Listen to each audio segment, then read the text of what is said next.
Welcome to the Gateway, broadcast live from United Public Radio Network 107 FM, New Orleans. I'm your host, C.L. Thomas. Today's guest is an interesting guy. Everyone seems to know this guy except me. I've met him just a couple minutes ago, and I'm really excited to have him on. Um, Timothy Shaw is an author and has been on several paranormal television shows. He is a medium and a collector of strange and haunted objects. So let me pull him up here. Hey, Tim, welcome CL. to the show. Good to see you. How are you? Thank you for inviting me on. This is fun. Thank you for being on the show. This is great. So, just to start us off, you have a very interesting background. You have a mixture of the Roman Catholic Church, and Yes. then you also have roots at Lily Dale. Mm-hmm. Correct. Can you talk about that a little bit? Absolutely. You know what? Growing up, my sainted mother was a non-practicing Catholic, an Irish Catholic from Boston, which means their kids have got to be brought up Roman Catholic, regardless if they were practicing. So I'm Welsh. I'm Scotch Irish. I'm German. I've got a little North African in me someplace. And here's the thing: I went to a Polish Catholic school. So you będzie pochwalony Jezus Chrystus. So this kid can almost speak some Polish, enough Polish to get by. And uh, right around about 1972, my dad said, I want to take you guys to meet some of the other, people in the family. And little did I know that the religion of spiritualism has been in the family since the 1880s. And they lived in Lilydale, which is a spiritualist enclave here in Western New York, about an Mhm. hour away from Buffalo, New York. And, I used to love going out there during during like the summers, go out there and visit.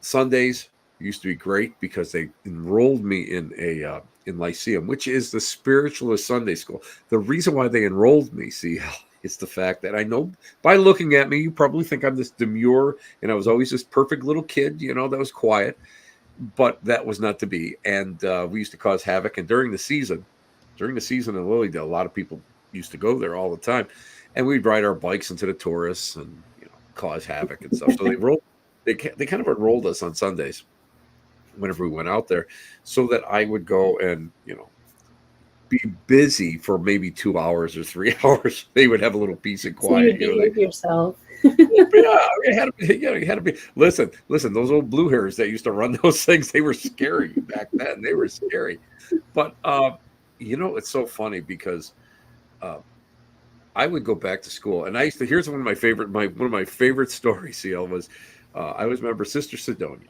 8th grade. What did you do on your summer vacation essays? Came back to school, right? So I went and I wrote this essay about. I went to the Healing Temple. I heard a message from my great great great grandfather at the stump.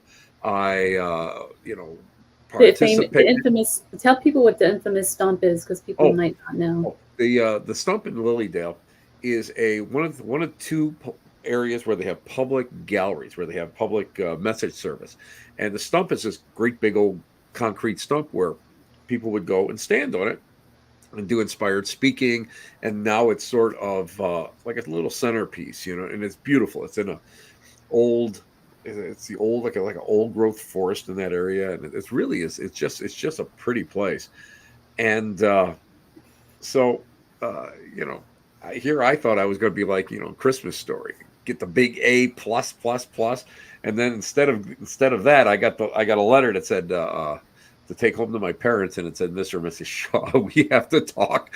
So a little parent teacher conference, and it's funny because my father was, he was not a practicing anything either, and he he kind of stood up to her and said, no, I'm not going to tell him what it, this is ridiculous, the religion of my family. And she said, well, that's all right, he can talk about it outside of school. Could you tell him just not to